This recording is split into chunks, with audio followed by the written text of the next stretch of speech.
एक तरफ जहां सेक्शन 40 को लेकर मौलाना और मुस्लिम वोटर्स की पैरोकारी करने वाले लीडर सरकार की मंशा पर सवाल उठा रहे हैं, तो वहीं मोदी सरकार में अल्पसंख्यक मामलों के मंत्री किरण रिजिजू ने बताया कि क्यों सेक्शन 40 में ही संशोधन जरूरी था। सेक्शन 40 में वक्फ बोर्ड किसी भी प्रॉपर्टी को यूनिलैटरल वक्फ डिक्लेयर करते थे। अब क्या हो गया कि वो चीज हमने हटा दिया।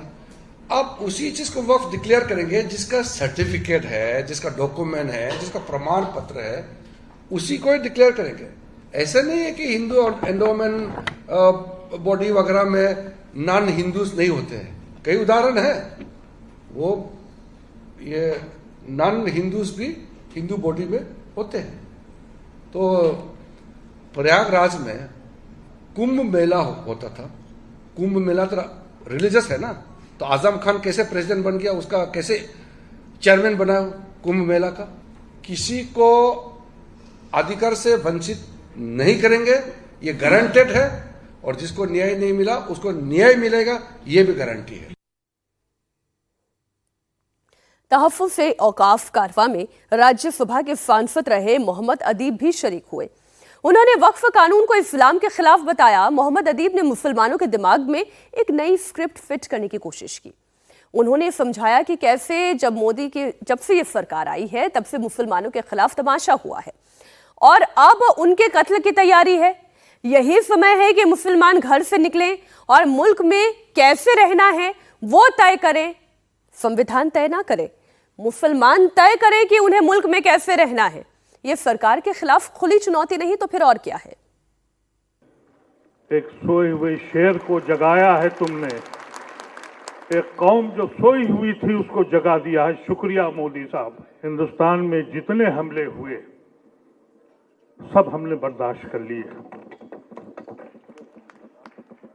यहां 10-11 साल से एक तमाशा था, कभी इधर धुआं उठा, कभी उधर धुआं उठा, कभी एक बच्चा लिंच हुआ, कभी किसी का घर जला, कहीं बर्बाद चला।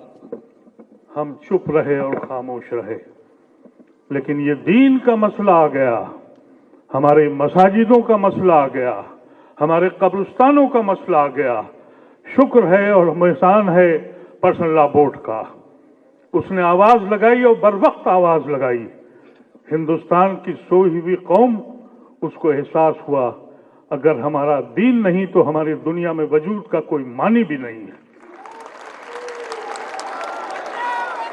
हमने बड़े बड़े मजालिम देखे हैं। मोदी और उनकी सरकार का मकसद क्या है वो अंदाजा कर लें हमसे। और मोदी ये कहता है कि हम गरीबों की भला कर रहे हैं। तुम औकाफ की जमीनों को छीन कर किसका भला करने जा रहे हो। मोदी ये कहता है कि हम औरतों के लिए बहुत फायदा करने वाले हैं। औरतों के तो हुकूक ही छीन लिए उसने ये कह दिया कि 5 साल आपको प्रैक्टिसिंग मुसलमान होना है। तो ये खवातीन जो अपने घरों में इबादत करती हैं, क्या इनके बुर्के उतार के देखोगे, घरों में घुस के देखोगे कि ये दीन के काम कर रही हैं। उनके हुकूक छीन कर बेशर्मी की तरह बयानबाजी हो रही है कि औकाफ की जमीन अल्लाह की जमीन है, उसमें खुर्द-बुर्द करोगे तो हम माफ नहीं करेंगे, तुमको याद रखना, और अल्लाह भी तुमको माफ नहीं करेगा। इसका एहसास तुम लोगों को होना चाहिए। छोटी छोटी मीटिंगें करो अपने मोहल्लों में, अपने कस्बों में, अपने घरों पर, और बुलाओ, उनको बताओ कि ये हमारे कत्ल की साजिश है। हम इस मुल्क में किस तरह रहेंगे, इसका फैसला तुम्हें करना है। मोदी ने ये किया, मोदी ने वो किया, सिर्फ मोदी के इर्द गिर्द पूरा भाषण बुना। वक्फ कानून को लेकर एक तरफ देश के मुसलमानों को गुमराह किया जा रहा है, उन्हें एजिटेट किया जा रहा है, तो दूसरी तरफ केवल और केवल तर्कों के आधार पर गलत फहमी की परतें भी उधेड़ी जा रही हैं।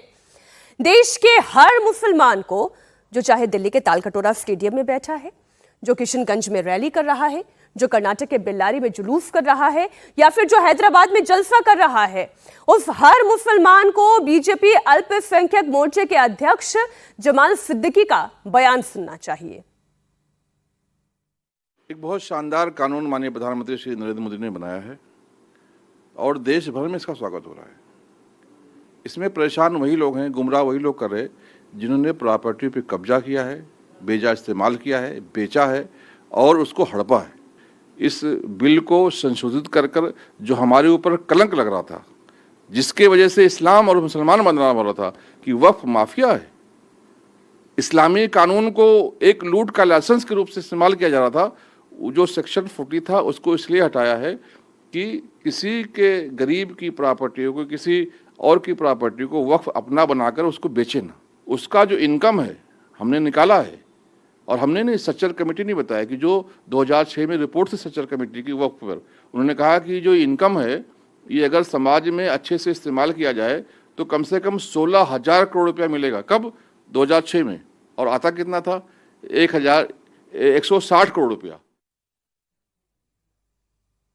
जमाल सिद्दीकी भले ही समझा रहे हों कि यह मामला धार्मिक नहीं बल्कि जायदाद का है, लेकिन